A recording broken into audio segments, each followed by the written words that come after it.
Primera a Corintios, capítulo 1, desde el verso 18 hasta el verso 31. La palabra de nuestro Dios dice: porque la palabra de la cruz es locura a los que se pierden, pero a los que se salvan, esto es a nosotros, es poder de Dios. Pues está escrito: destruiré la sabiduría de los sabios y desecharé el entendimiento de los entendidos. ¿Dónde está el sabio? ¿Dónde está el escriba? ¿Dónde está el disputador de este siglo? ¿No ha enloquecido Dios la sabiduría del mundo? Pues ya que en la sabiduría de Dios el mundo no conoció a Dios mediante la sabiduría, agradó a Dios salvar a los creyentes por la locura de la predicación. Porque los judíos piden señales y los griegos buscan sabiduría.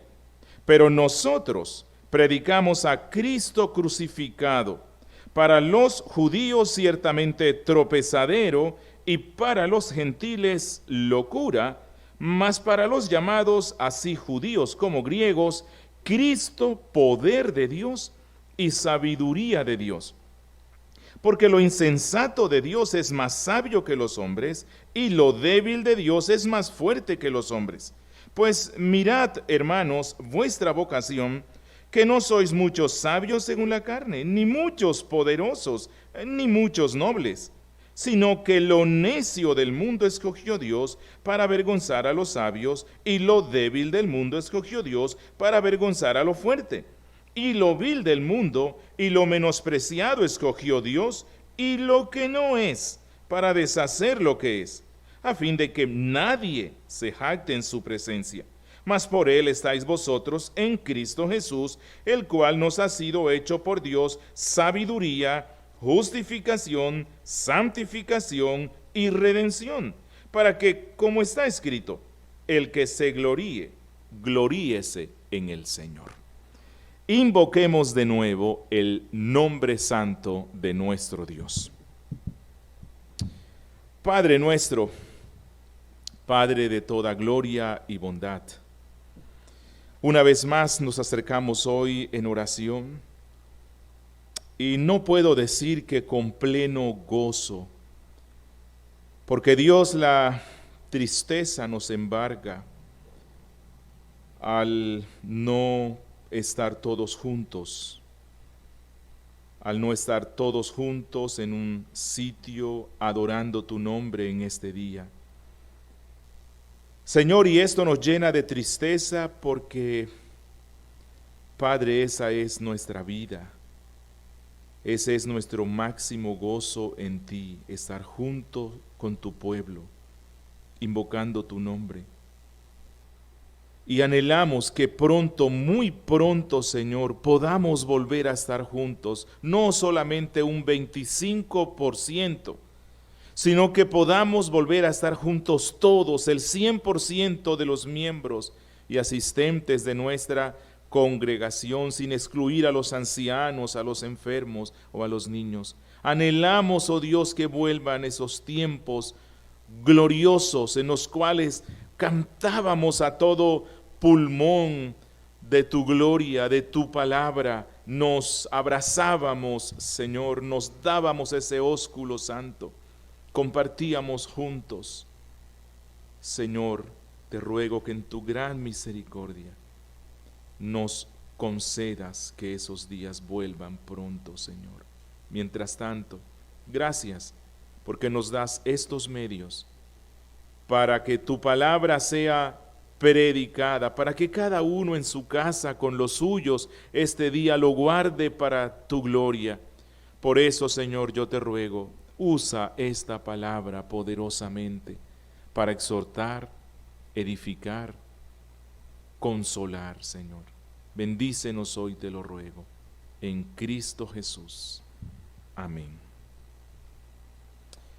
Bien, retomemos este pasaje en el cual nos encontramos, que es Primera a Corintios, capítulo 1, y recordemos un poco lo que ya hemos visto.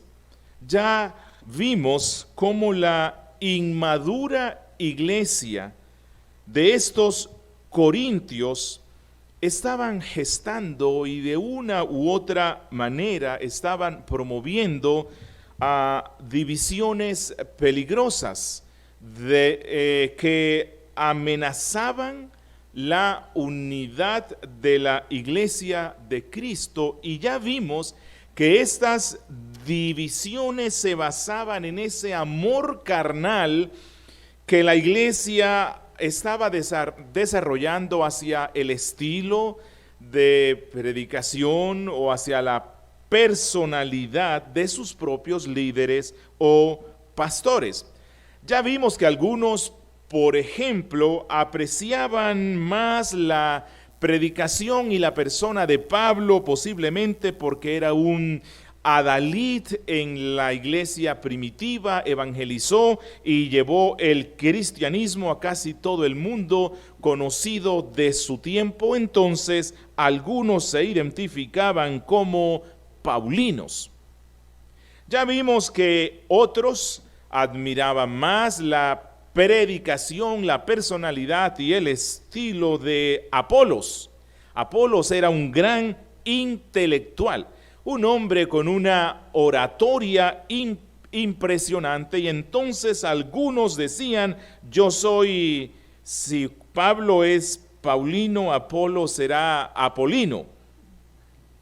Y otros apreciaban más la predicación y la persona y el estilo de Cefas o Pedro, porque bueno, él era ese gran apóstol, líder sobre el resto de los 12, uno de los principales de la iglesia de su tiempo. Y otros más espirituales condenaban al resto por centrarse en Pablo, en Pedro o Apolos, y ellos mismos decían: nosotros escuchamos únicamente a Cristo. Pero entre los versos 18 y 31 y el 2, versículo 5, el apóstol Pablo va a mostrarles a estos casi sectarios cristianos que los nombres denominacionales, que seguir a los hombres, que seguir a los líderes del pueblo de Dios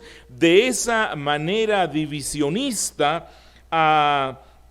él les va a mostrar que esto no es más que una locura, no es más que imitar la locura del mundo, porque Pablo va a insistirnos que nosotros no fuimos llamados a salvación a través de la sabiduría o elocuencia o poder humano, sino por medio de la locura de la predicación. El apóstol Pablo va a mostrarnos que esta predicación, que parece una locura al mundo, Dios la está usando para rescatar a los necios, a los débiles, a los indoctos, a los menospreciados de la salvación. Y entonces Pablo nos va a decir: si fuimos salvos por medio de un evangelio que parece locura a los sabios del mundo, que parece debilidad frente a los fuertes del mundo, entonces ¿por qué ahora nosotros, los cristianos, que fuimos rescatados de esa necedad y debilidad, vamos a fraccionarnos entre nosotros mismos, imitando al mundo dividido por medio de sus escuelas filosóficas? Y la conclusión de Pablo va a ser: no, la sabiduría, la fuerza, la gloria y el poder humanos no valen absolutamente nada frente a la locura de la cruz, frente a la pobreza espiritual de los que vienen a Cristo, frente a la debilidad de los que caen rendidos delante de la cruz. Y esa es la razón por la cual el apóstol ahora pasará a exaltar la sabiduría de los necios, la debilidad de los fuertes, es decir, de aquellos que han confiado en Cristo. Entonces el apóstol Pablo nos va a recordar por medio de un contraste la locura de los hombres, que ellos piensan que es sabiduría, y lo va a contrastar con la sabiduría de Dios, que los hombres piensan que es locura.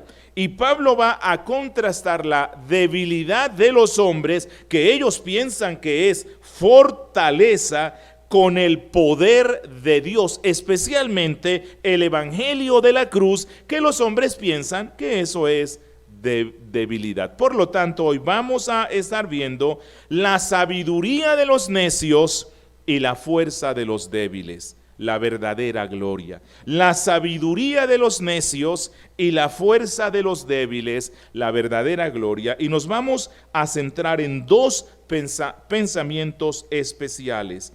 Primero, la sabiduría de los necios y la insensatez de los sabios. Segundo, la fuerza de los débiles y la debilidad de los fuertes. Y esto vamos a encontrarlo en todo el pasaje. Repito, la sabiduría de los necios y la insensatez de los sabios. Y el segundo pensamiento, la fuerza de los débiles y la debilidad de los fuertes. Así que empecemos con nuestro primer pensamiento, la sabiduría de los necios y la insensatez de los sabios. Dice Pablo desde el verso 18 al 21, porque la palabra de la cruz es locura a los que se pierden, pero a los que se salvan, esto es a nosotros, es poder de Dios. Pues está escrito: destruiré la sabiduría de los sabios y desecharé el entendimiento de los entendidos. ¿Dónde está el sabio? ¿Dónde está el escriba? ¿Dónde está el disputador de este siglo? ¿No ha enloquecido Dios la sabiduría del mundo? Pues ya que en la sabiduría de Dios el mundo no conoció a Dios, mediante la sabiduría agradó a Dios salvar a los creyentes por la locura de la predicación. No sé si recuerdan, cuando nosotros vimos la introducción a la carta, se nos dijo que la ciudad donde estaba esta congregación era una ciudad muy desarrollada económicamente, y a la misma vez era una ciudad bastante influenciada por la filosofía, el pensamiento y la cultura griega.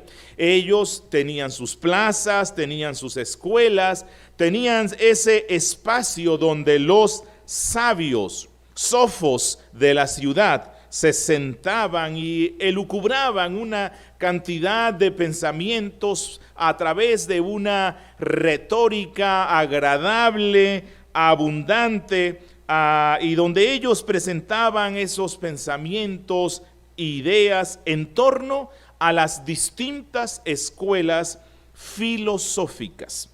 ¿Sobre qué discutían? Bueno, discutían sobre el mundo, la creación, la constitución de todo lo que existe, el propósito de la vida, el mejor sistema de gobierno, la economía, educación, pedagogía, la ciencia, álgebra, religión, el más allá, la trascendencia de todo, entre otros.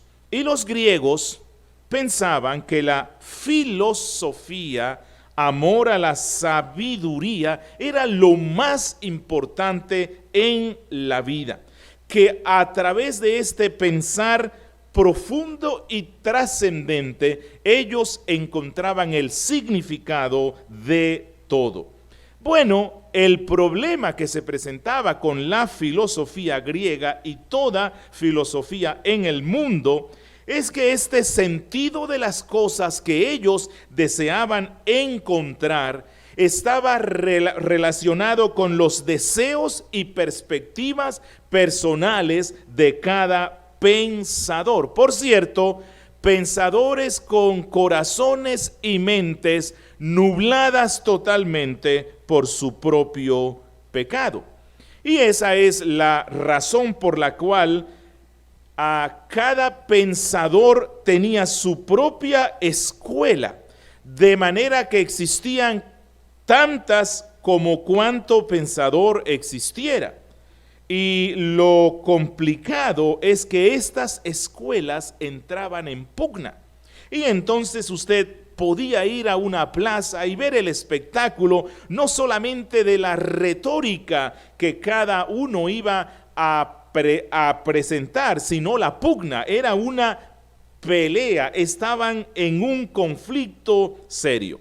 Al parecer, algunos o muchos cristianos que asistían a la Iglesia Bautista Reformada de Corinto llevaron esta cosmovisión y este espíritu partidista y conflictivo de la filosofía griega, lo llevaron a la iglesia.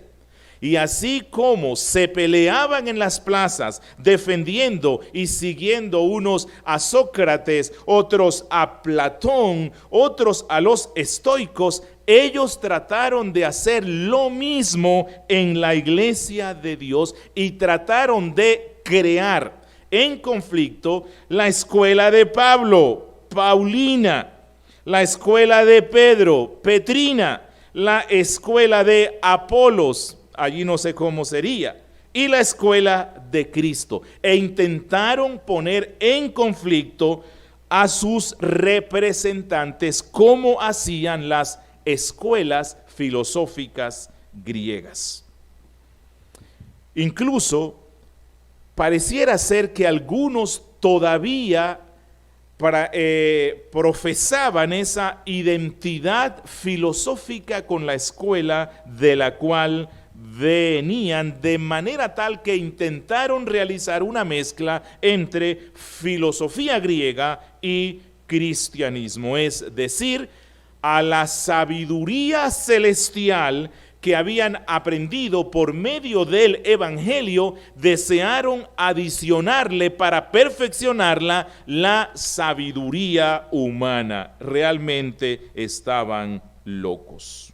Esa es la razón por la cual el apóstol Pablo empieza esta sección recordándoles a estos cristianos que estaban fascinados con la filosofía griega que la palabra de la cruz es locura a los que se pierden, pero a los que se salvan, esto es, a nosotros, es poder de Dios. Es decir, la sabiduría humana está afectada por el pecado, por lo tanto va en contravía de la sabiduría celestial porque ella es santa. El pecado siempre va en contra de lo santo.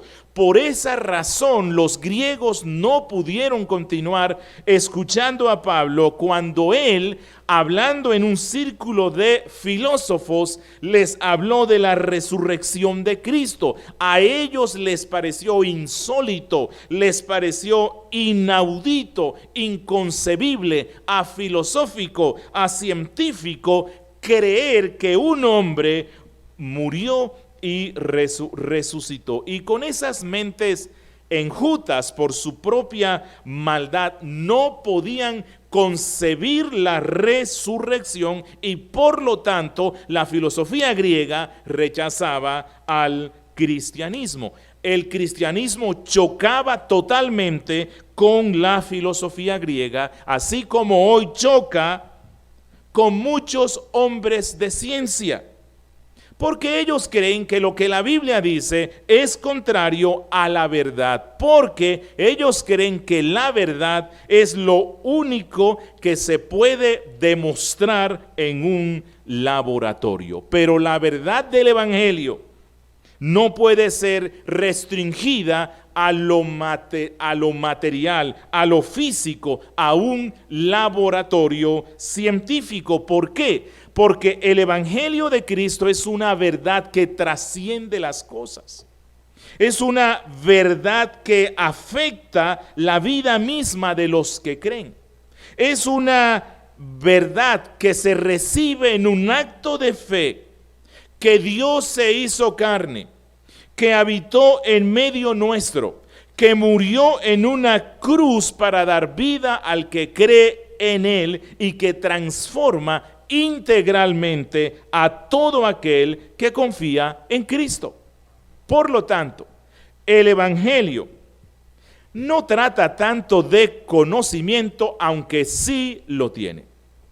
No trata tanto de comprensión, aunque sí lo tiene. No trata tanto de demostración, aunque sí lo tiene, sino que Pablo dice que el Evangelio trata del poder de Dios obrando para salvar al que como un niño confía en la palabra predicada. Y por eso el apóstol Pablo dice, es poder de Dios para los que se salvan. Y entonces Pablo cita aquí a Isaías 29:14, donde el profeta dijo: destruiré la sabiduría de los sabios y desecharé el entendimiento de los entendidos. Pregunto, ¿cuándo destruyó Dios la sabiduría de los sabios? ¿Cuándo? ¿Dónde? La respuesta de Pablo es en la cruz. En la cruz ella le puso fin a todas las discusiones filosóficas respecto a la vida, la religión, la muerte, el más allá, la felicidad, etcétera. Todo esto haya pleno sentido únicamente en la revelación que nos trajo Cristo.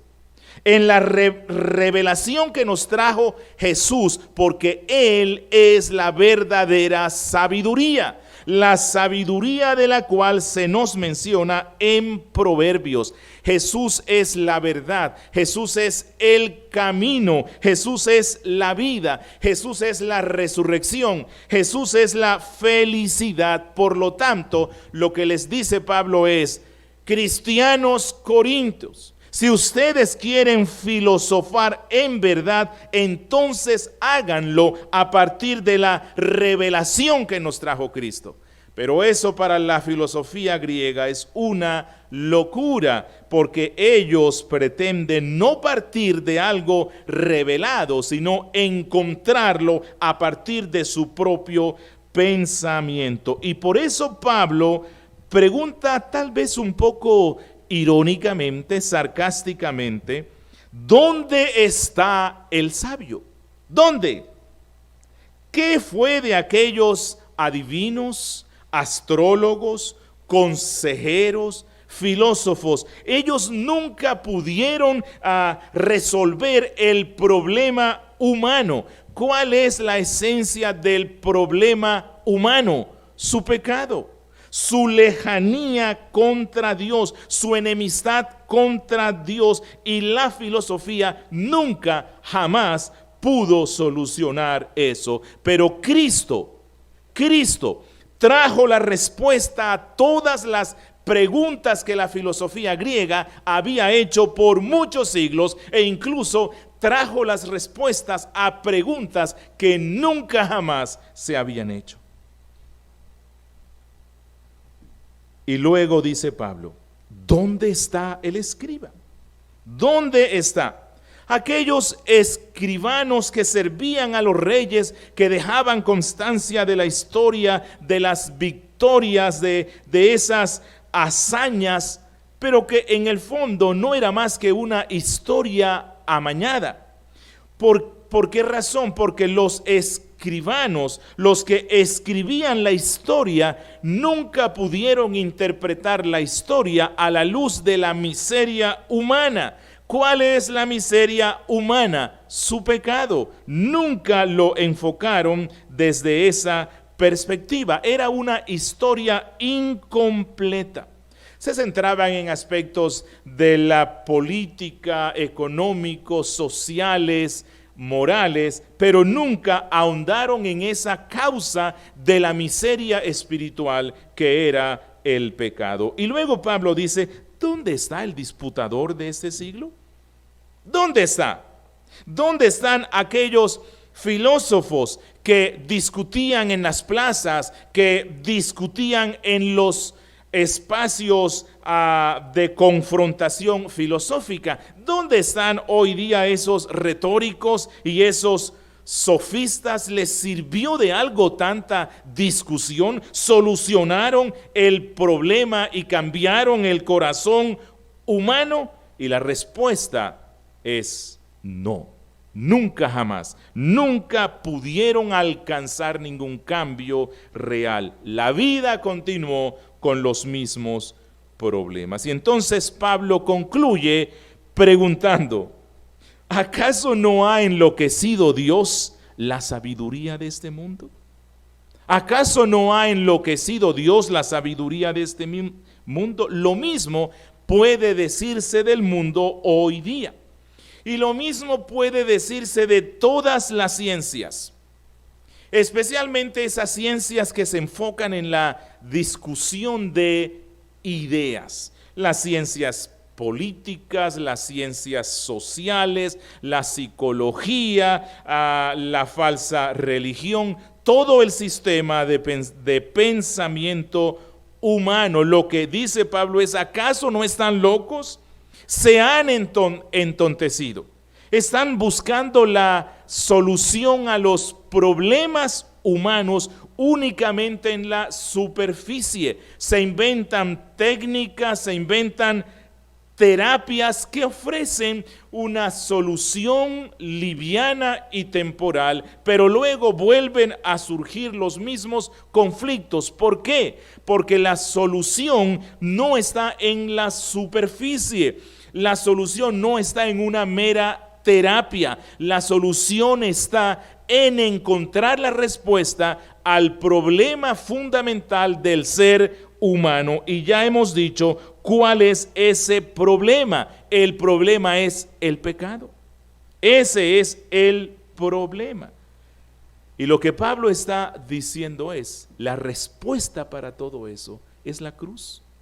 La respuesta para todo eso es Cristo. Por eso nosotros predicamos la cruz, predicamos el Evangelio. Y eso es lo mismo que predicaba Pablo, lo mismo que predicaba Pedro, lo mismo que predicaba Apolos. Por lo tanto, ¿cuán tonto es volverse seguidor de un hombre o dividir a la iglesia por facciones denominacionales, cuando el mensaje central que estos santos están predicando es uno solo: el mensaje de la cruz de Cristo, el evangelio de salvación? Bueno, cuando Pablo aquí habla de la locura de la predicación, aclaro, el apóstol Pablo no se refiere a esa clase de predicación frenética, donde se rebasan los límites emocionales normales y se caen en gritos desaforados o expresiones alocadas. No, Pablo no está hablando de locura respecto a la predicación en ese sentido, sino al contenido. El contenido de nuestra predicación, el contenido que le proclamamos al mundo, para el mundo es locura. Y les voy a explicar por qué. Miren lo que anuncia el Evangelio. Realmente, si nosotros no fuéramos regenerados por el Espíritu Santo, no entenderíamos esto y nos parecería algo tonto. El Evangelio nos dice: para vivir hay que morir. Para ser grande es necesario que seas ¿qué? El más pequeño. El fuerte es ¿quién? El débil. Si quieres ser alguien, debes negarte a ti mismo. El rico es ¿quién? El que reconoce su pobreza espiritual. Si quieres tener más, tienes que dar más. La humildad es el camino a la gloria. Hay que hacerse ignorante para llegar a ser sabio. Pregunto, ¿acaso eso no suena como algo loco frente a este mundo malo? Claro que sí. porque el mundo tiene los valores invertidos, contrarios al evangelio del reino.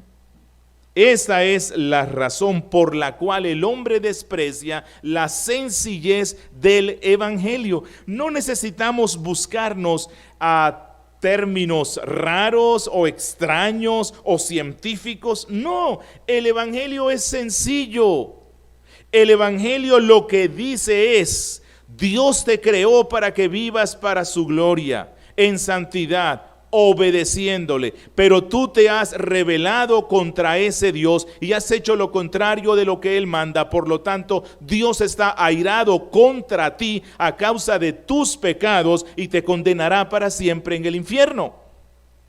Pero Dios es tan bueno y misericordioso que envió a su Hijo para que muriera en la cruz, para que todo aquel que crea en Él sea salvo. Pregunto, ¿hay algo difícil? ¿Hay algo extraño? ¿Hay algo grandilocuente? ¿Hay algo pedante al decir eso? No, es sencillo. Hasta un niño, niños, ustedes que nos están viendo, yo sé que entienden eso.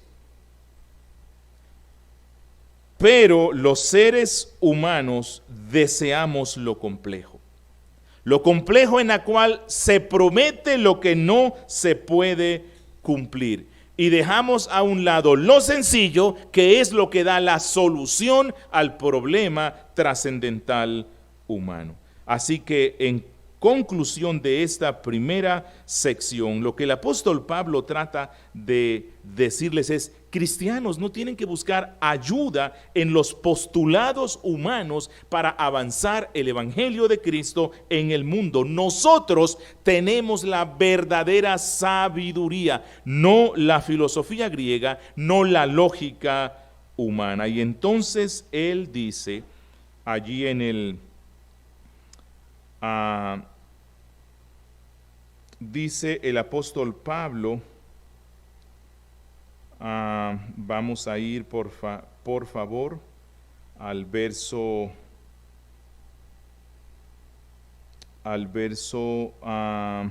23. Pero nosotros predicamos a Cristo crucificado, Cristo sabiduría de Dios. Dice él: lo insensato de Dios es más sabio que los hombres. Ahora, no es que en Dios haya insensatez, no. Es una forma de decir que si en Dios hubiese un conocimiento débil, ese conocimiento débil sería infinitamente más sapiente que el conocimiento más grande del ser humano. Luego sigue diciendo él: pues mirad, hermanos, vuestra vocación, vuestro llamado, que no sois muchos sabios según la carne.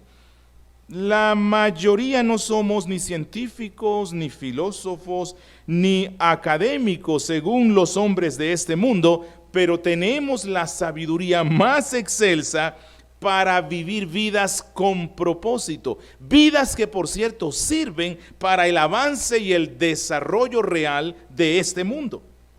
Y sigue diciendo Pablo: porque lo necio del mundo escogió Dios para avergonzar a los sabios. ¿Por qué el mundo nos llama necios? Porque no andamos según la corriente de este mundo, según esa corriente que ridiculiza la Biblia, que desobedece el evangelio, que menosprecia a Dios, a Cristo y al cristianismo. Pero recuerden, hermanos, nosotros tenemos las respuestas que los sabios de este mundo buscan. Nosotros las tenemos. ¿Dónde? En Cristo, en el evangelio, en ese evangelio que es sencillo. Y esto nos lleva a nuestro segundo y final pensamiento, que obviamente va a ser más breve: la fuerza de los débiles y la debilidad de los fuertes. Miren lo que dice en el verso 18: pero a los que se salvan, esto es, a nosotros, es poder de Dios. Y en el verso 24: mas para los llamados, así judíos como griegos, Cristo, poder de Dios. Versículo 25, porque lo débil de Dios es más fuerte que los hombres. Bueno, mientras los griegos exigían a los predicadores del evangelio discursos cargados de sabiduría humana, de lógica, de retórica, para ellos poder creer supuestamente en un evangelio obviamente humanista, filosófico y racional. Por el contrario, los judíos decían: no, creeremos en el evangelio si vemos poder, especialmente milagros.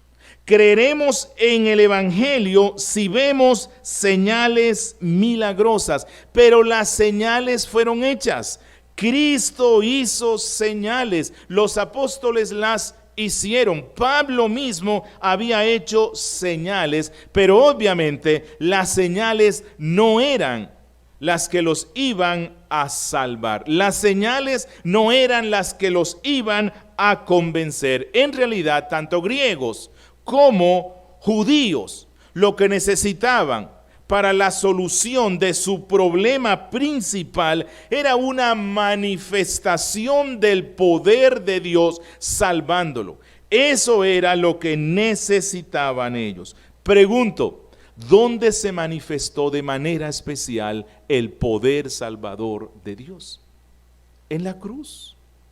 En la cruz, la cual fue despreciada por los judíos. ¿Por qué? Porque estos judíos, así como los griegos, tenían una forma de razonar mundana, no bíblica. Ellos pensaron que la cruz era una muestra de ¿qué? De debilidad. Ellos deseaban ver a su Mesías levantarse en contra del imperio romano y vencerlo. Por esa razón no creyeron, aunque vieron milagros. Entonces, ¿qué es lo que se necesita? Bueno, lo que se necesita es fe, fe en Él, fe en Cristo.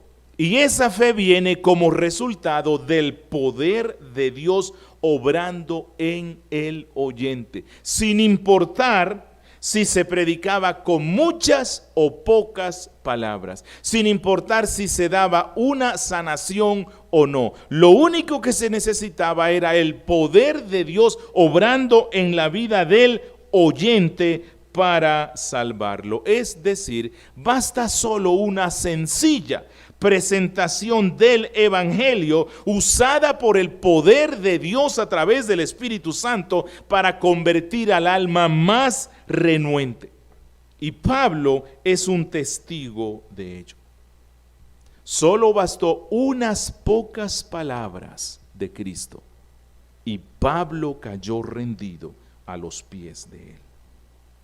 El hombre nunca jamás podrá encontrar la solución al problema más grande, el más grande que él tiene, que es el pecado, excepto que el poder de Dios obre en él.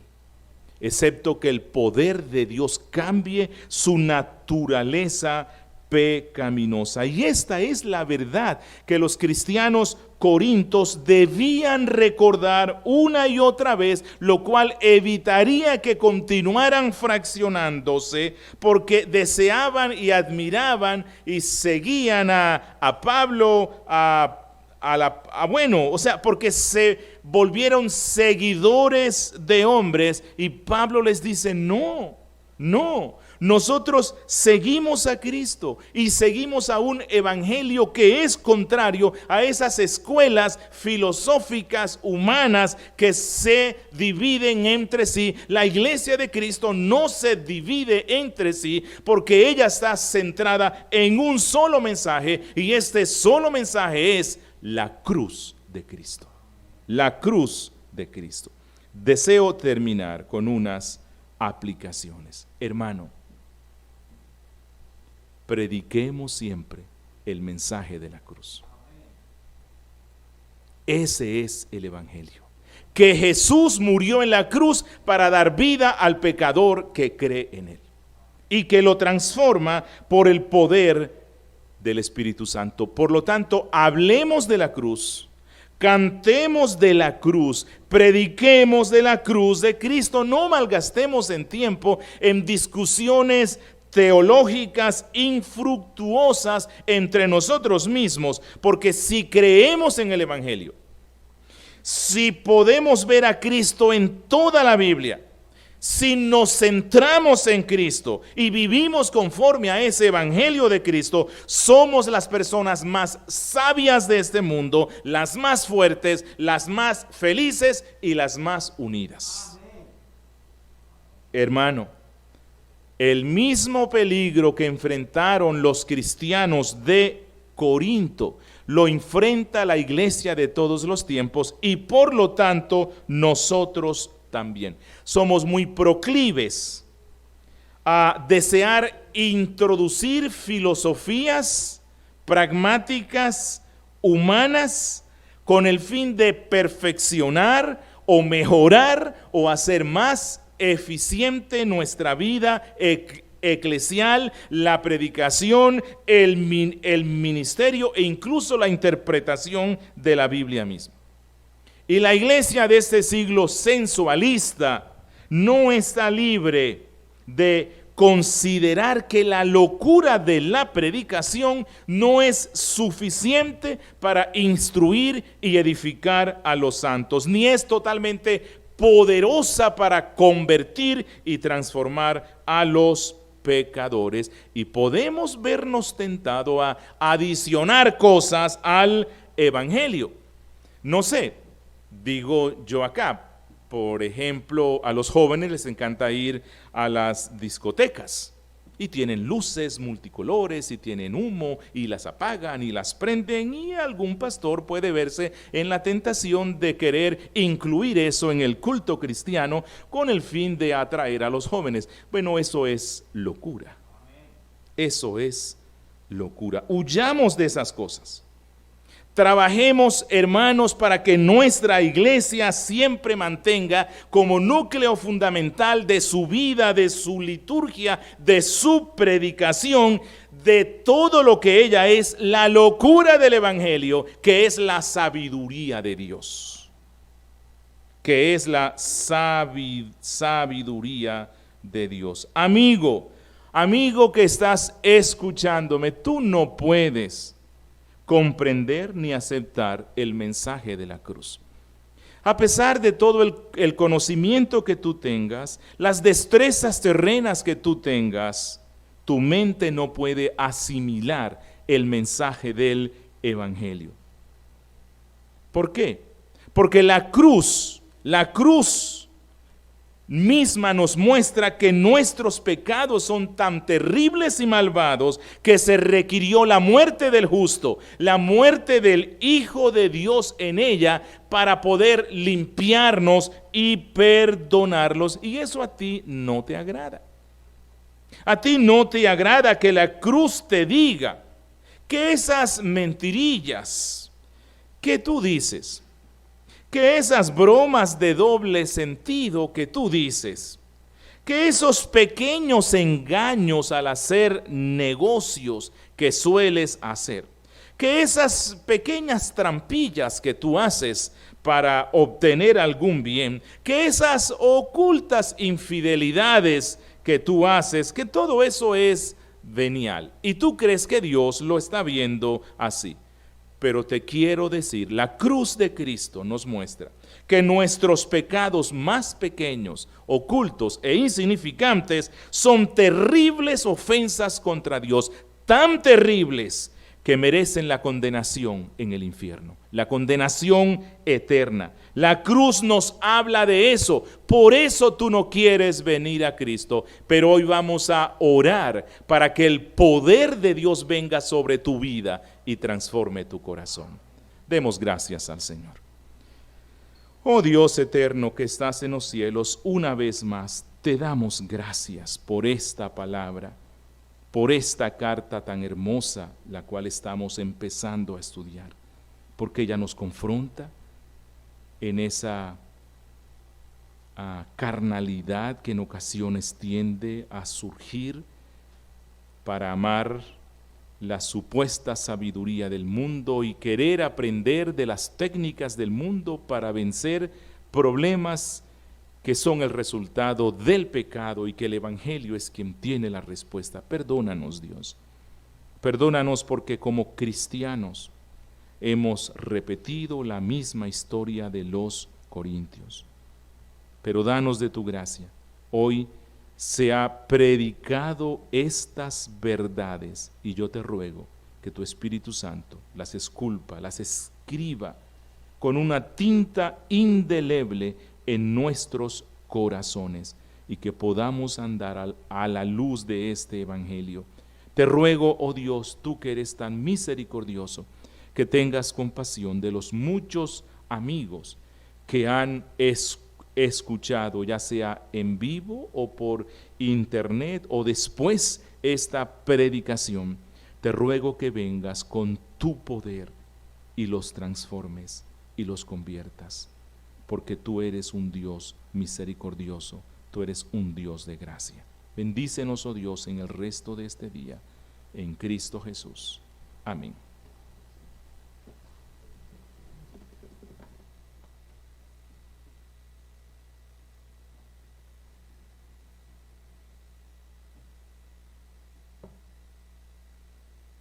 Damos gracias al Señor por esta excelente predicación que nos ha concedido y este día tan maravilloso del Señor que nos ha regalado, que podamos decir como el salmista en el Salmo 115, no a nosotros, oh Señor, no a nosotros, a tu nombre sea la gloria.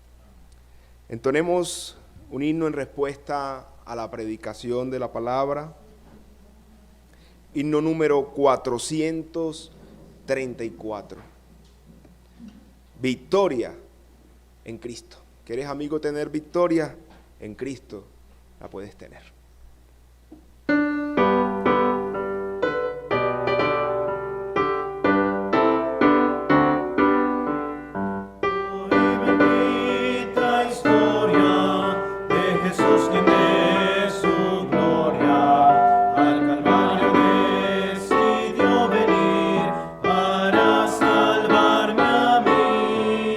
Su sangre derramada se aplicó feliz.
de su gloria, su paz inunda mi alma, victoria me concedió cuando por mí murió.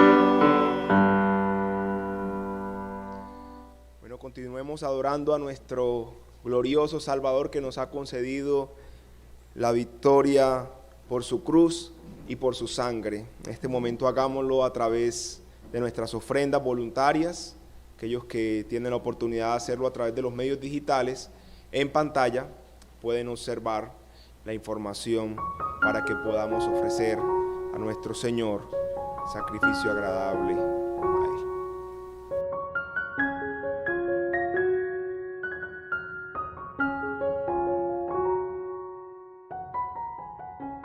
Si desea enviar su ofrenda o su contribución para el sostenimiento de la Iglesia y el socorro a los más necesitados, haga su consignación o transferencia a la cuenta de ahorros de Bancolombia, número 615-613-436-31.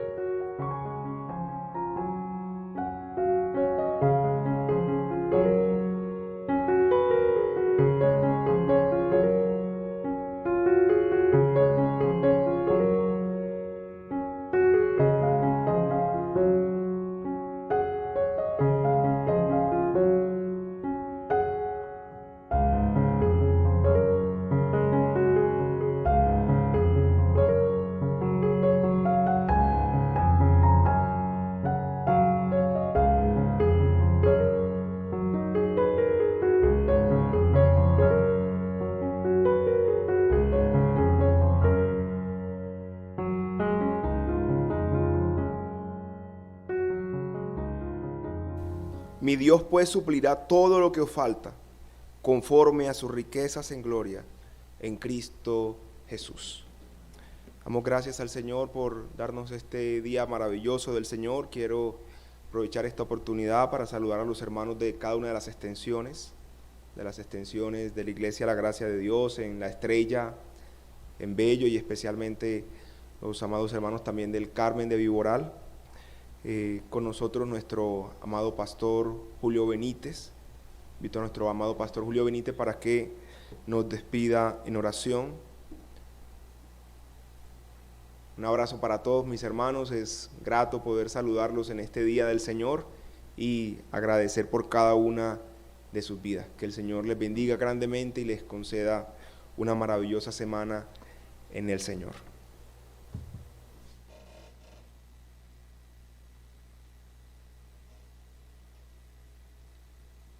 Bendeciremos a nuestro Dios para finalizar este servicio hoy. Padre nuestro, queremos darte gracias una vez más por este día santo, por este servicio que hemos hecho aquí en el SRL con los pastores de la Gracia de Dios. Y gracias, Señor, porque a cada uno de los miembros de nuestra congregación y amigos y hermanos nos has dado gran edificación por medio de la lectura de la palabra, los himnos que hemos entonado hoy, especialmente la predicación de la palabra. Gracias también por la oportunidad de ofrendar para el sostenimiento y el avance de tu reino. Recompensa a cada uno y a todos, Señor, te ruego que nos bendigas abundantemente y que nos des la provisión necesaria para nuestro sostenimiento y también para dar para tu reino, para tener ese gozo tan inmenso. Señor, queremos rogarte que nos bendigas en el resto de este día y de la semana que comienza hoy, que nos guardes del mal, que nos libres de divisiones y espíritus sectaristas, que nos libres del amor y el atractivo del mundo y que nos concedas vivir esta semana para tu gloria, centrados en la cruz como hemos aprendido hoy. Guárdanos del mal. Te ruego por los hermanos que incluso han sido afectados por este virus. Dales de tu fuerza, sosténles, Señor, y permite que pronto pasen este trance y que a todos los que se van a contagiar o nos vamos a contagiar, yo te ruego que nos des la fuerza para depender solamente de ti y no caer en pánico, sino reconocer que toda nuestra vida está en tus manos. Te ruego por los hermanos que tienen otra clase de enfermedades, acuérdate de ellos, guárdalos, dales fuerza, consuélalos, y si está en tu voluntad, sánalos, Padre. Gracias entonces, Dios, por nuestras vidas, por nuestros niños, nuestros ancianos, y concédenos mantenernos en esa unidad que solo nos puede dar tu cruz, y bendícenos abundantemente. A ti nos encomendamos, Señor, en Cristo Jesús. Amén.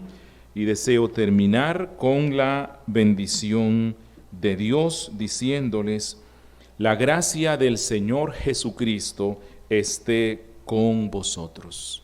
Amén.